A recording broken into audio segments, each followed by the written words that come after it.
The bells, of course, today played in honor of Walter, whose ministry among us we shall celebrate during our fellowship time in the assembly room after worship.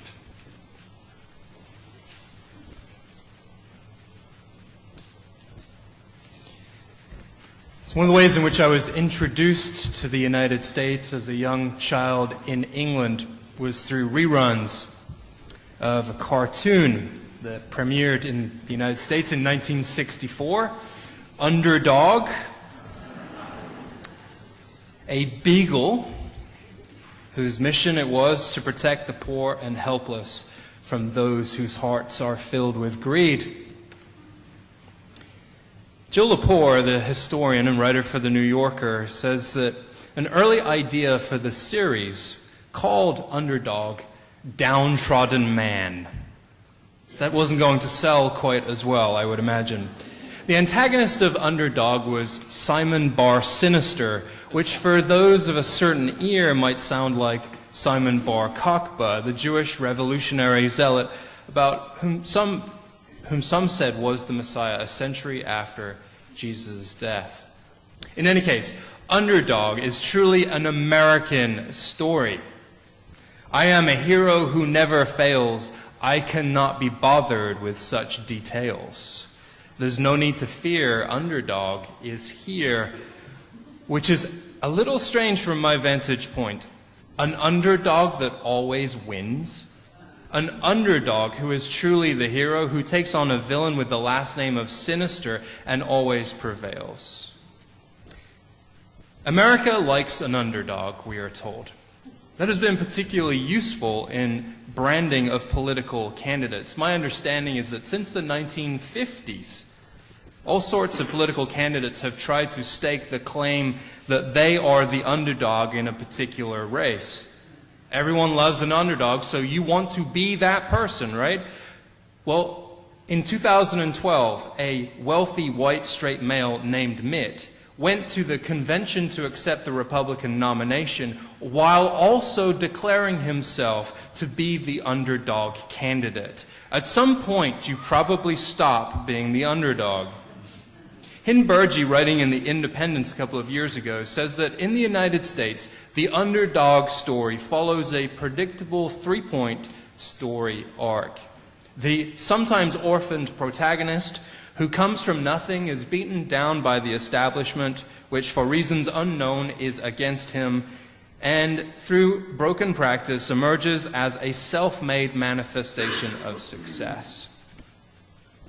Often in the way that we tell an underdog story, male pronouns feature heavily. Entrepreneurs, athletes, politicians, movie characters like Rocky Balboa bring to mind male underdog figures because in America there is rarely such a thing as the self-made woman or the female underdog. Women don't get a chance at the underdog story, rather they get to embody the Cinderella story.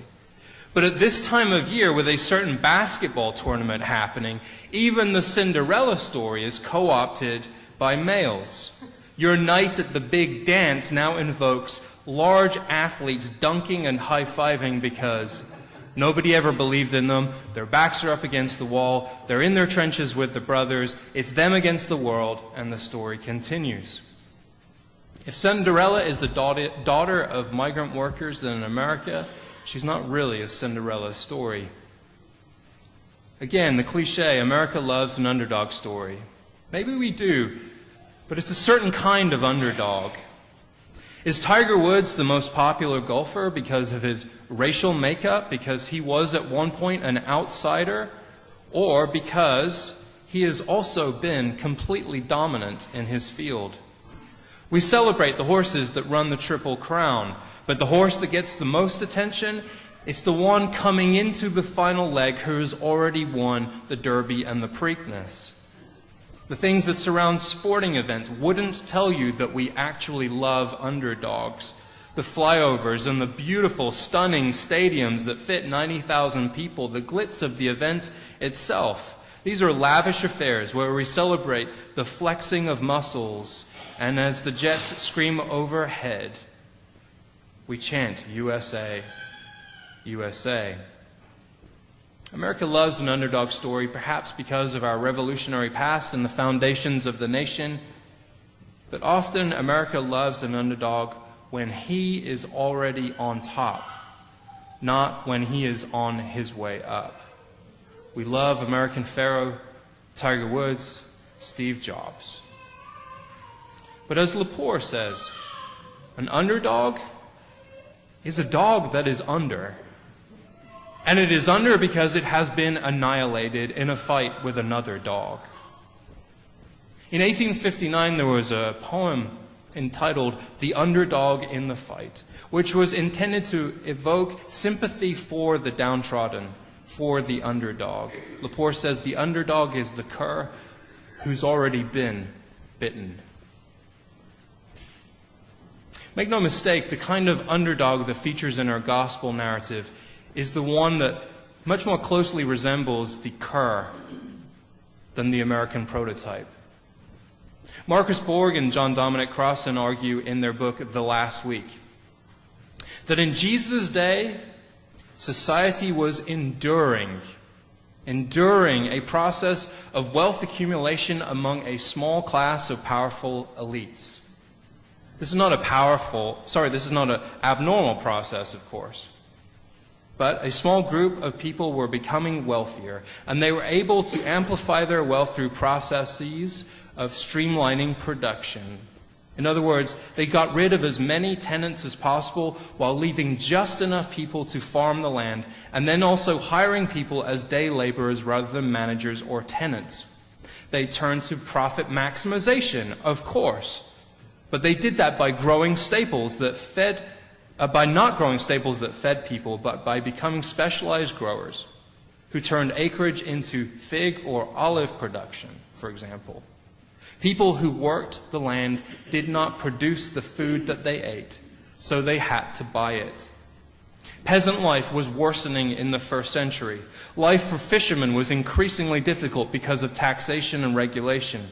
The number of large landowners increased. People who held land in their families for centuries were forced off the land and had to buy the things that they used to produce for themselves. The wealthy landowners, of course, tended to live in a city, particularly a city like Jerusalem. There were perks to being closer to the markets, closer to the seats of authority, and they, of course, occupied the seats themselves most of the time. It made no sense to live in the countryside. Wealth flowed towards Jerusalem rather than away from it. Additionally, the temple, because it was the place that collected tribute for the empire, and was also the place that elites gathered, and was also the center of religious pilgrimage, increasingly became a place where priests had to walk an incredibly fine line between appeasing the imperial powers and pacifying their own people. So Jesus comes to town and he represents an advocacy for reform, a critique of the temple as power-wielding institution in this particular way, and represents the concerns of the peasant class who have been forced from their land. It is no wonder that he tells parables in which the landowners treat slaves miserably. Indeed, the verses that immediately precede the triumphal entry into Jerusalem are just that.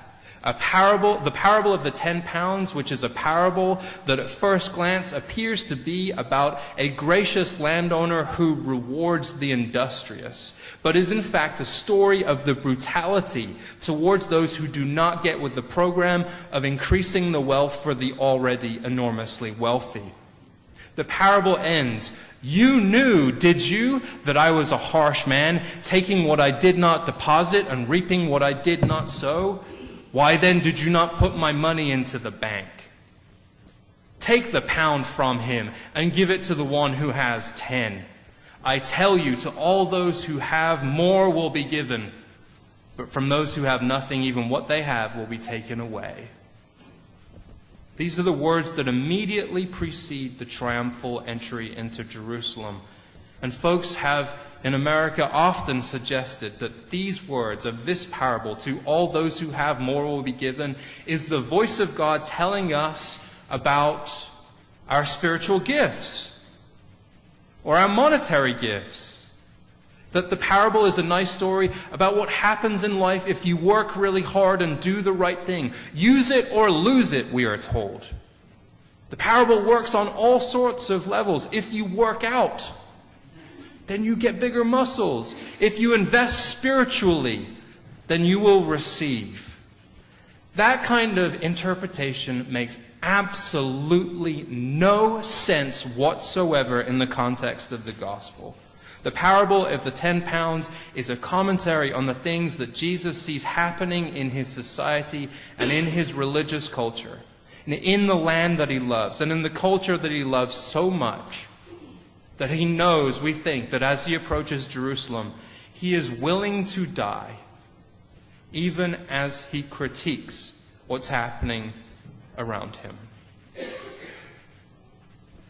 So, as Noah and Ben and Aradi showed us earlier, he rides into town on a donkey. A donkey. Yes, a donkey. These are strange animals. No? A man in a movie theater once noticed that he was watching a movie and there appeared to be a donkey sat next to him watching the film. "Are you a donkey?" asked the man, surprised. "Yes!" That's my best donkey voice. "Yes!" "Well, what are you doing at the movies?" The donkey replied, "Well, I thought the book was superb."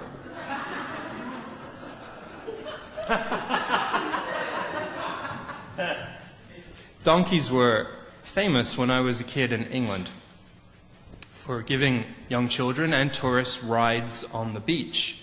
For some reason, in places like Blackpool, a beachside donkey ride was the optimal amount of fun you could possibly have. I have no idea why.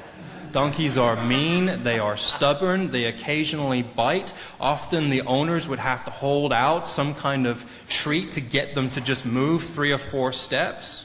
I don't blame the donkeys. I wouldn't want to ferry tourists around either. Is it possible to ride a donkey glamorously? Zechariah claims that the Messiah would come to Jerusalem in such a fashion. "Rejoice greatly, daughter Zion. Shout, daughter Jerusalem. See, your king comes to you, righteous and victorious, lowly and riding on a donkey, on a colt, the foal of a donkey. I will take away the chariots from Ephraim and the war horses from Jerusalem, and the battle bow will be broken, and he will proclaim peace to the nations. His rule will extend from sea to sea and from the river to the ends of the earth." Donkeys, of course, are significant in a multitude of ways, not just for giving rides on the beach, but much more importantly, that if you were a king in days gone by and you were heading towards an enemy, they did not need to see the whites of your eyes to understand your intention. They knew that if you wanted to pursue war, you would ride a horse. And if you were interested in negotiating for peace, you would ride on a donkey. Palms, of course, are important on Palm Sunday. Why palms? In ancient Greece, when athletes won a competition, there weren't gold, silver, and bronze medals. The victorious were handed palms in recognition of their victory. And for Jews, palms were used during the festival of Sukkot, one of the few festivals where Jews were required, if at all possible, to make a pilgrimage to Jerusalem. In Roman society, you have the palm as a symbol of victory.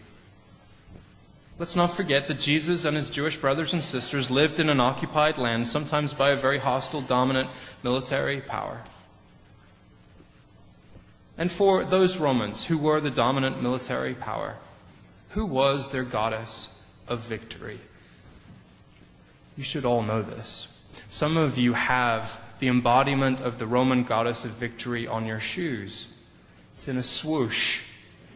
Nike was the Roman goddess of victory. To lay palms at a statue of Nike was to celebrate all of the great victories of the Roman Empire, the very mechanism of occupation for Jesus and his contemporaries. So palms, the epitome of celebration and victory for both Greek and Roman empires, as well as a symbol of pilgrimage to the temple in Jerusalem for Jews. Throw in Jesus on a donkey, a man who comes as a king waging peace, and the expectant people demanding a Messiah who proclaim Hosanna. This is symbol reappropriation at its best. Empires will demand a certain kind of victory, and Jesus and his followers seek to show the empire another sort of victory. For as Jesus enters Jerusalem from the east, waging peace on this donkey, Pontius Pilate, on the same day, in all likelihood, is entering from the west, surrounded by chariots and swords and shields. It must really have been something. At one side, chariots surround the governor of Idumea, Samaria, and Judea. Soldiers stand there, strength and honor. Strength and honor. And on the other side, clippity-clop, clippity-clop. A true underdog. And what is the good news? It is really hard for us Americans to wait. But we must wait and see. Peace be with you.